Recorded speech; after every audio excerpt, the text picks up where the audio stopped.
हमारी सरकार आने से पहले तो मेडिकल की जो सारी सीटें थी वो बिक जाया करती थी। आप जाकर पढ़िएगा कि इंदिरा गांधी जी का न्यूक्लियर टेस्ट में क्या रोल था, ये भी पढ़िएगा। जाके चेक करिए 11 मई 1998 3:15 पे जब अटल जी ने कहा India has conducted nuclear test in Pokhran, तब तक सीआईए को भी नहीं पता था। और हमने नहीं कहा हमने शांतिपूर्ण के लिए कहा, हमने कहा वी आर न्यूक्लियर स्टेट।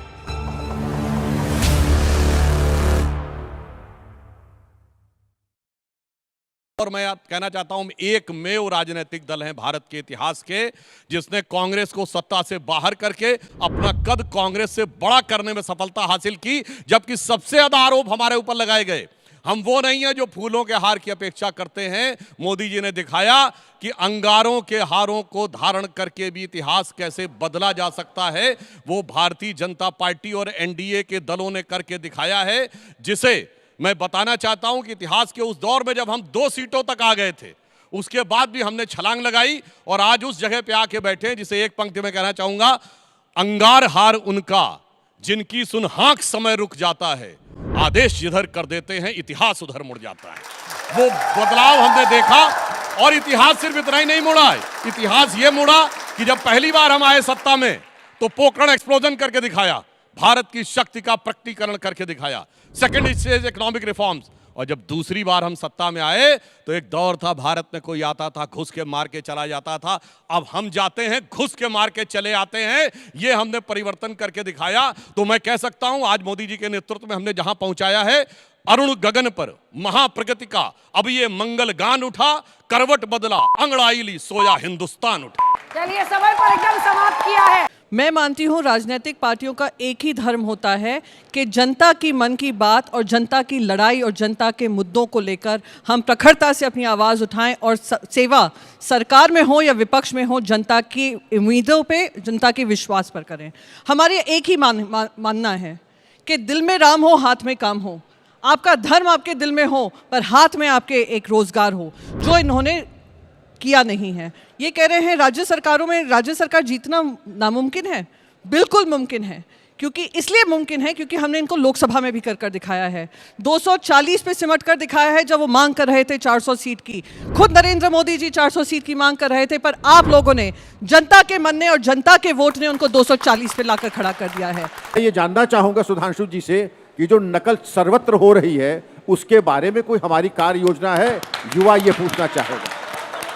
देखिए, नकल को लेकर एक विशेष अलग कानून भी बना है, व्यवस्थाएं बनाई गई हैं। और मैं ये भी बताना चाहता हूं, हमारी सरकार आने से पहले तो मेडिकल की जो सारी सीटें थी वो बिक जाया करती थी, केवल कुछ दिन के लिए लगता था उसी कॉलेज में, और उसके बाद जनरल और सारी की सारी सीटें, वो सारी चीजें होनी बंद हो गई हैं।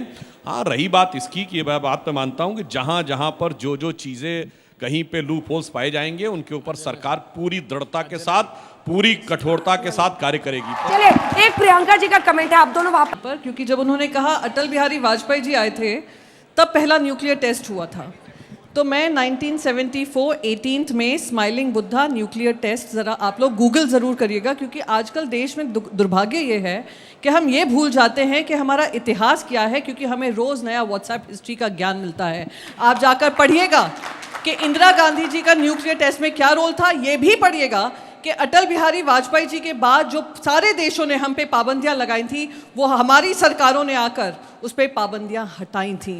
तो एक नया इतिहास जो लिखा गया था वो यूपीए के कार्यकाल में लिखा गया था, जब न्यूक्लियर टेस्ट के ऊपर जो पाबंदियां लगी थी वो सारे देशों ने वापस ली थी। 74 का एक्सप्लोजन किया, भारत के अनाउंस करने से पहले अमेरिका रूस दोनों ने अनाउंस कर दिया। भारत ने क्या कहा, नहीं हमने शांतिपूर्ण कारण के लिए किया है, हमने नहीं किया है न्यूक्लियर पावर के लिए। और जाके चेक करिए 11 मई 1998 3:15 पे जब अटल जी ने कहा India has conducted nuclear test in Pokhran, तब तक सीआईए को भी नहीं पता था। और हमने नहीं कहा हमने शांतिपूर्ण के लिए कहा, हमने कहा वी आर न्यूक्लियर स्टेट।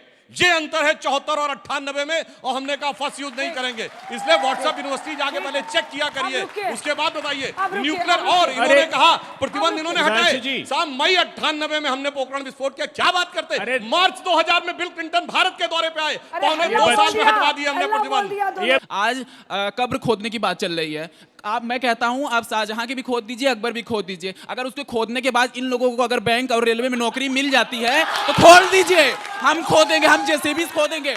मैं कहता हूं मैं अभी छात्र हूं, लेकिन आज कब्र खोदने की बात चलती है। मैं भी राम भक्त हूं, मैं भी राम को बहुत मानता हूं, राम को पूछता हूं, लेकिन जहां जहां राम आए आप सर क्यों हार गए? तो हमको भी लगा था 400 पार हो जाएगी, हमें मानते हैं, हम भी अयोध्या जब से मंदिर बना है तब से 4 बार अयोध्या जा चुके हैं, दर्शन किए हैं। लेकिन सर जब प्रजा ही दुख से परेशान है, जब प्रजा ही दुखित है, तो कहाँ का रामराज भाई? बच्चों के बीच में अगर वो पढ़ना चाहते हैं, वो आगे बढ़ना चाहते हैं, देश में कंट्रीब्यूट करना चाहते हैं, क्या उनके लिए नरेंद्र मोदी जी उनके लिए कार्यरत हैं? आज यूएसए से भी उनको निकाला जा रहा है। आज सबसे ज्यादा सिटीजन्स जो गए हैं, इंडियन सिटीजन्स गए हैं माइग्रेट होकर, इंडियन सिटीजनशिप को उन्होंने छोड़ा है तो इन्हीं के कार्यकाल में छोड़ा है।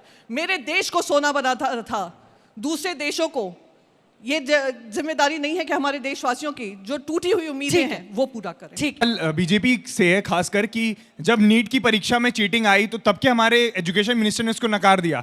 फिर जब ये स्कैम पता चला तो उन्हें जब ये आश्वासन मिला कि हाँ चीटिंग हुई, तब उन्होंने संसद में खड़े होकर इस बात को बोला कि हाँ हमसे गलती हुई है।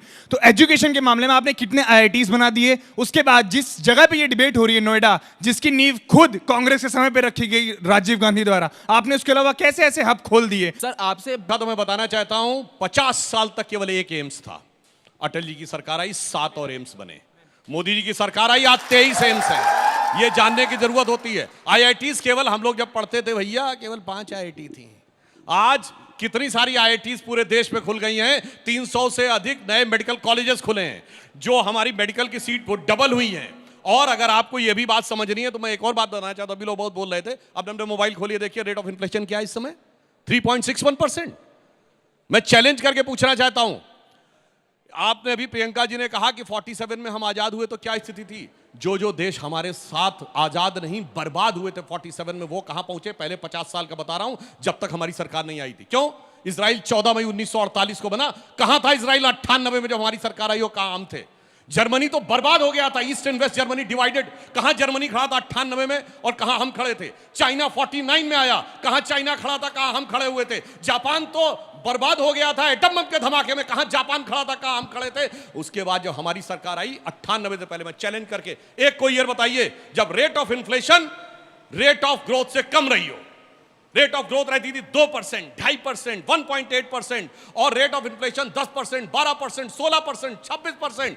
जब से हमारी सरकारें आई हैं, अटल जी की सरकार और मोदी जी की सरकार, सिर्फ कोविड का दौर छोड़ के एक वर्ष बताइए जहां rate of inflation rate of growth से ऊपर रही हो। हमेशा विकास की दर ऊंची और महंगाई की दर नीची। इनके दौर में विकास की दर ऊंची और महंगाई की दर नीची। और हमने जो किया है, 5वीं बड़ी अर्थव्यवस्था बनाया है, 4था बड़ा स्टॉक एक्सचेंज बनाया है, 3रा बड़ा ऑटोमोबाइल का मैन्युफैक्चर बनाया है, मोबाइल आप सब पहुंचे, दूसरे बड़े मोबाइल हैंडसेट के मैन्युफैक्चर बनाए, अकेले 2 लाख करोड़ का मोबाइल हैंडसेट का इस साल एक्सपोर्ट हुआ है। डिजिटल ट्रांजैक्शन में नंबर 1 के देश बने हैं हम, और चांद के अछूते कोने को छूने वाले देश बने हैं। और उसका नाम हमने कोई नेहरू पॉइंट नहीं रखा है, पॉइंट शिव शक्ति रखा है। यानी भारत की जो वास्तविक प्राचीन ज्ञान है उसको भी हमने उस ऊंचाई तक पहुंचाया।